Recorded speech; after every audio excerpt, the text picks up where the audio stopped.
E aí, caro telespectador, no vídeo de hoje nós vamos falar do Guardiões da Galáxia 3, finalmente Guardiões da Galáxia, e vou falar pra você, é da galáxia.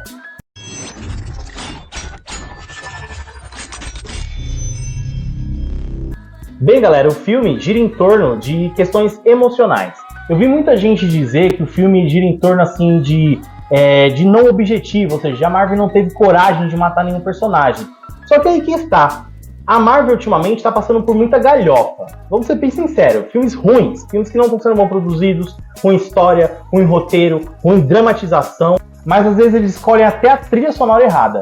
Mas Guardiões da Galáxia foi um filme totalmente fora da caixinha.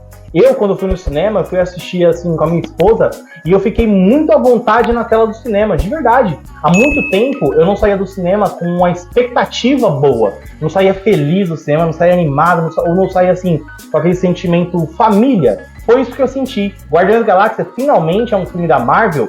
Assim, eu creio que daqui pra frente os filmes da Marvel ainda não vão melhorar como Guardiões da Galáxia. Porque Guardiões da Galáxia, além de uma despedida do James Gunn das produções da Marvel, que agora vai assumir as produções do universo da DC Comics, do DCU, eles fazem parte de uma união central. Porque o Guardiões da Galáxia, querendo ou não, ele une essa questão espacial com a questão terrena. E eles conseguem mixar isso de uma forma no filme excelente. E o Guardiões da Galáxia 3 não é só mais um filme da Marvel. É um filme que conclui uma trilogia que vem desde 2014 com Guardiões da Galáxia Volume 1. De início, nós já vemos que o Peter Quill está passando por uma necessidade psicológica. A perda da Gamora, para ele, foi um impacto muito grande na vida pessoal do Peter Quill, desse personagem. A gente vê na construção do filme, né, assim, conforme a gente vai galgando o filme, que os personagens ali estão preocupados em ajudar o Peter Quill. Ou seja, inicia ali eles em lugar nenhum, mas tudo gira em torno do Peter Quill, porque ele está passando por esse tipo de problema. E aí, moldando esse elo de amizade, eles mostram que eles têm o cuidado com o Quill, né, de levar ele pra cama, mesmo ele estando bêbado, mesmo ele sempre falando da Gamora, a gente vê aquele exercício de amor entre eles. Eles realmente exercitam aquela afinidade familiar. Passado isso, o Rocket acaba passando por alguns problemas. Isso faz com que ele infarte e o Peter Quill de repente levanta daquele sono que ele estava de ressaca e ele começa a se culpar pelo Rocket estar morrendo. E aí, conforme ele começa a se culpar, a Nebulosa fala para ele, que ele acaba descobrindo, que não é culpa dele, e sim de uma senha que foi colocada na programação do Rocket. Isso que estava fazendo ele ter esses ataques. Porque logo no início do filme, o QG dos Guardiões da Galáxia, o lugar nenhum, né, a cabeça lá do Celestial, ela foi atacada pelo Adam Warlock, que vai justamente na intenção de sequestrar o Rocket. Só que tudo se passa tão rápido, tem uma parte da cena que o Adam Warlock pega a cabeça do Groot, assim, arranca a cabeça dele do membro, você fala, o que tá acontecendo, meu Deus? O que tá acontecendo? Você pira. Aí você fica naquele silêncio absoluto. Ou seja, a dramatização que o James Gunn traz nessa direção não é aquele alívio cômico, sabe? Ficar jogando piada, aí tá cansado disso. Cansado. Marvel, por favor, direcione os seus filmes a essa essência. Eu de verdade, os Guardiões da Galáxia dessa vez, essa produção, pelo menos da Marvel, mostrou que os Guardiões da Galáxia eles não são só uma peça-chave. Eles fazem parte da construção da Marvel. Porque você se apega tanto aos personagens que quando acontece uma perda ou eles se machucam, você se comove, você se interfere. Diferente dessas obras atualmente que estão sendo criadas, onde a gente não tem apego moral pelos personagens. Isso fica muito defasado na história. Mas o contexto da história, né, que quando o Rocket realmente está passando mal, aí o Quill vai atrás, com todos os Guardiões da Galáxia, atrás de uma cura para ele, eles conseguem essa cura. Então tudo isso traz relevância no filme. E claro, não podemos deixar de fora o protagonista da trama, que é o Rocket Raccoon, que dá um show, mesmo dormindo metade do filme, porque, assim, é engraçado? Por causa da situação que você pensa. Mas a dramatização em cima do acidente do Rocket, da busca pela senha, você vê os Guardiões da Galáxia se unirem em prol de um amigo. E os riscos que eles correm, claro que tem a variação de comédia e ao mesmo tempo o risco. Tem um momento que o próprio Drax leva um tiro, no momento que eles estão ali tentando ver o motivo da experiência do Rocket ser daquela forma. Então, ao mesmo tempo que eles estão procurando a cura, eles estão descobrindo coisas novas, tanto sobre o Alto Evolucionário, quanto sobre o Rocket. Ah, e pra você que é fã de animal, vá assistir esse filme. Você vai gostar muito, porque esse filme, basicamente, ele mostra como foi o início do Rocket. Então a trama, por mais que ela é focada um pouco no Quill no início, ela muda de cenário e foca no Rocket totalmente. A questão de mostrar os amigos do Rocket, as experiências, como foi que ele passou pela experiência, e a questão também é que foi muito genial por parte do James Gunn, que é colocar a situação em pauta. Por exemplo, relevância moral por causa do sentimento em que todos os guardiões e que o Rocket guarda dentre eles mesmos. Por exemplo, o Rocket, quando desperta, ele fica preocupado com os outros animais que estão lá presos. Enquanto o Quill e os outros guardiões estão atrás dos animais que estão lá, por exemplo, dos animais não, perdão, das crianças que eles encontram, que são experiências do alto evolucionário, ao mesmo tempo o Rocket, depois que acaba o resgate de vidas humanas, ele corre para o lado moral, o lado, como se diz, sentimental. Porque quando ele entra ali na gaiola, você vê até o som, o barulho, dele escutando o mesmo barulho que ele escuta quando ele estava lá preso antes das experiências, de quando ele ficava com os amigos deles imaginando como era o céu. Então, assim, a sensação, a gente fica naquele vai e volta, né, de flashbacks, mas a sensação que o filme traz pra gente é justamente de um alívio sentimental. Ao mesmo tempo que você sente aquele aperto, a angústia do personagem ter passado por toda aquela dramatização, que é uma das coisas que faz também você começar a repercutir, vir aquele choro, aquela emoção, eu tô sofrendo, ao mesmo tempo faz com que você fique abraçando a ideia que está sendo mostrada no filme. Porque, como eu disse anteriormente, isso falta muito nos filmes da Marvel. Os filmes estão sem alma. Estão mostrando mais a ideologia do que realmente o apego moral ao personagem. Não só o personagem, como eu disse aqui no vídeo inteiro, entre si, como família. É uma coisa que a Marvel deixou de lado para, sei lá, levantar uma bandeira política e permanecer com roteiros ruins, produção ruins.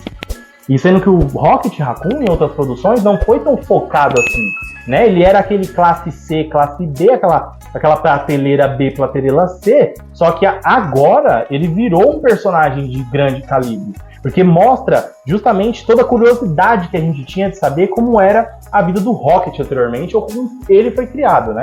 Que era um dos grandes K dessa ideia do filme. Até mesmo porque tem um momento que quando eles estão descobrindo a história do Rocket, eles são obrigados, a Nebulosa, ela tá investigando os dados do Rocket. E aí eles descobrem o porquê que o Rocket nunca falou a história. E o pior, tem uma parte do filme que eles conseguem pegar, né, o relatório de experiência, que o Rocket não é experiência, então ele tem um nome científico. Eu não vou lembrar agora, porque, como eu disse, né, eu acabei de sair do filme, então eu não vou lembrar realmente o nome da experiência. Mas aquela numeração, aquele código, eles abrem aquele globo, né, aquela esfera, e descobrem vários outros dados programados ali sobre o Rocket, inclusive gravações de como foi feita a experiência. E assim, é um pouco torturante. Lembra até o Thanos em Vingadores Ultimato, quando estava com a Gamora e passando a visão dos olhos da Nebulosa, de tudo que a Nebulosa estava passando naquele momento. É basicamente o mesmo sentimento, a mesma angústia. Se tratando de vilão, a gente fala da Rainha Sacerdotisa.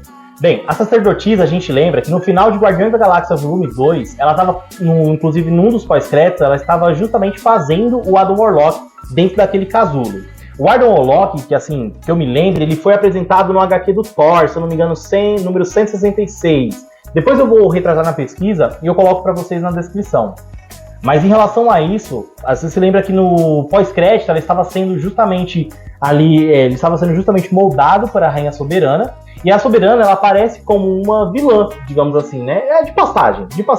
Porque na verdade ela está trabalhando pro alto evolucionário. E a gente descobre um grande plot twist, que é justamente saber que a raça dos soberanos foi criada pelo alto evolucionário. Assim como a gente descobre que o Groot foi criado, que o Rocket foi criado pelo alto evolucionário, assim como outros seres que foram apresentados em Guardiões da Galáxia, que sim foram criados pelo mesmo vilão. E, cara, isso é um grande plot twist. Assim, na hora que eu estava assistindo aquele filme, que eu me deparei com essa cena dele falando que ele foi o criador dos soberanos, a forma que esse vilão traz. E assim, vamos pular essa parte da Rainha Soberana e vamos falar do alto evolucionário. Que vilão é esse? Cara, deixou Kang no chinelo. Sabe o que é Kang no chinelo? Kang, ele foi apresentado de uma forma muito humorística lá em Loki. Eu gostei daquela apresentação, porque como eu falei, ali ele era o dono de tudo, né? Ele era o Kang Prime, o cara que conseguiu vencer as batalhas e conseguiu ordenar uma linha temporal. Quando aconteceu o caos, nós fomos apresentados a outros Kangs. Tudo bem, aquele de Homem-Formiga eu achei bem nerfado. Ó, eu tenho pra mim o seguinte, os Vingadores, quando apresentaram o Thanos, foi de uma forma bem sutil. Pegaram o ator lá, colocaram no pós-créditos, eles não tinham muita ideia de como colocar o Thanos na história, mas como eles estavam contando a saga do infinito, foi perfeitamente encaixado o Thanos. Foi uma ideia que o diretor teve ali de última hora, e o Joss Whedon concordou com a ideia e passaram pra frente o filme.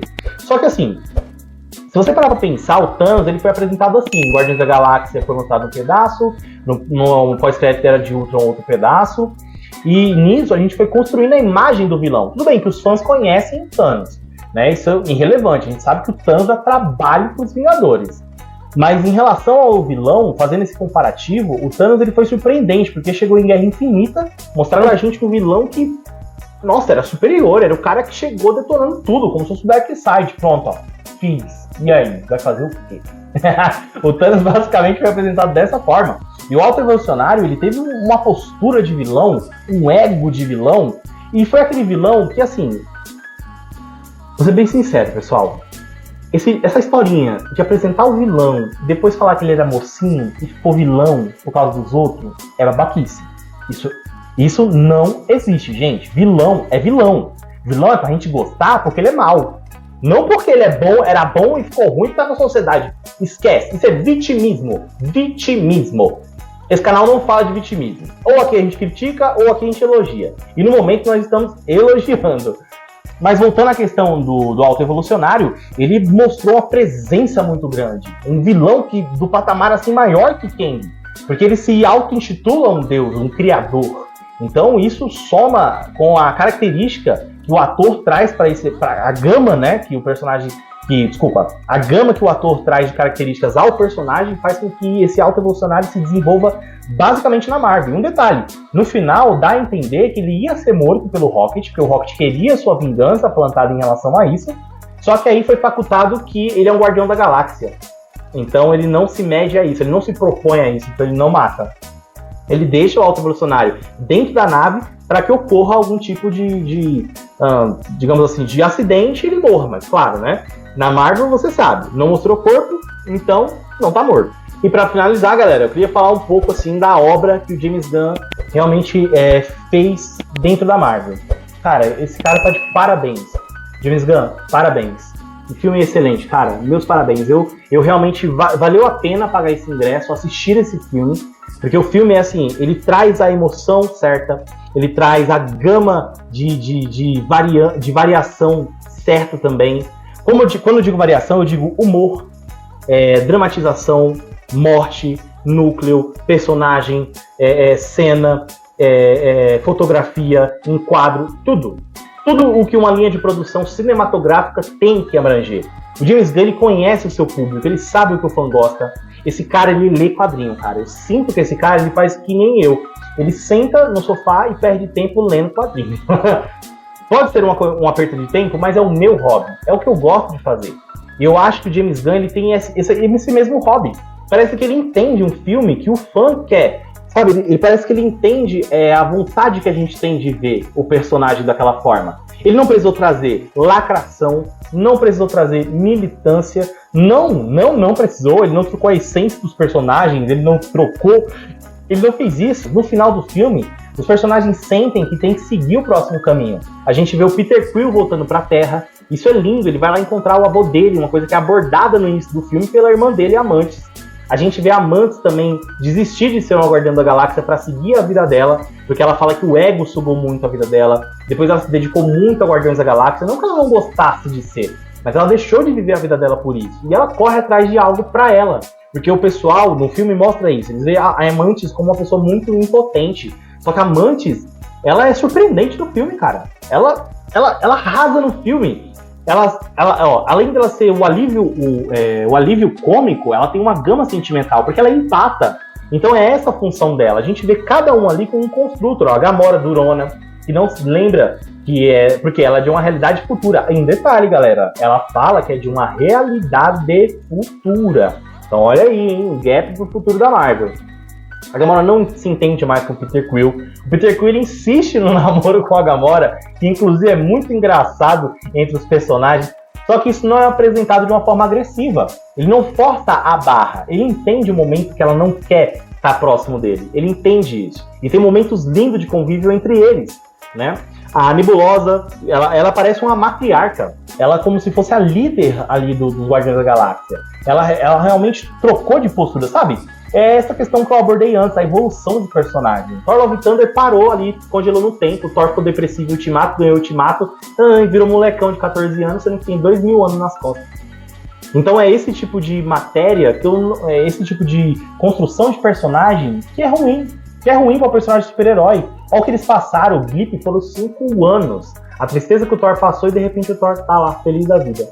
Mas voltando a Guardiões da Galáxia, o Drax também teve uma construção. Foi lindo, cara. Ali em todo momento, eles relembrando que o Drax não é só Drax o Destruidor. Ele é Drax o pai. Isso foi lindo, porque a gente conhece o Drax, sendo que ele perdeu a mulher e a filha na mão do Ronan. Né? Inclusive no primeiro filme, você pode encontrar inclusive um react aqui nesse card, que é um vídeo que já foi lançado anteriormente na semana passada pelo nosso canal, e se eu fosse você, dava uma olhadinha, que seria um resumo, né, do filme Guardiões da Galáxia volume 1. Mas em relação ao Drax, como ele iniciou o filme dessa forma, no volume 3, ele acabou fechando esse ciclo, ou seja, ele não é só aquele cara babaca, aquele cara filósofo, aquele cara que tá sempre tentando fazer metáforas, né? Que ele é uma pessoa muito direta, e quando ele tenta abrir metáforas, ele só piora a situação.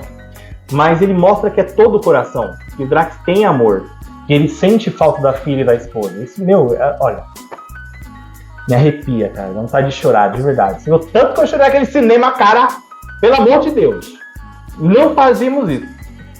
Leva o lenço, leva pipoca, leva chocolate, leva tudo, minha filha. Não, e pra você, cara, que acha que não chora, vai chorar. Você gosta de Guardiões, você vai chorar. E é isso, pessoal. Esse foi o nosso resumo de Guardiões da Galáxia 3. Eu espero que você tenha gostado. Eu vou trazer, sim, outros reacts falando melhor detalhes dos personagens, falando melhor, abordando melhor a história. Porque eu acho que, como eu falei pra vocês, eu fiz uma pauta muito rápida pra gente falar mais sobre o assunto do filme. Mas desde já, eu agradeço pela presença. Lembre-se, curte, comenta e compartilha. Nos ajude a bater a nossa meta de 1.000. Gente, nós estamos muito próximos a bater os 1.000 inscritos. E a nossa próxima meta também vai ser cumprida, porque eu tenho fé nesse pessoal que está inscrito no meu canal. E, gente, muito obrigado pela companhia de vocês. Até o próximo vídeo.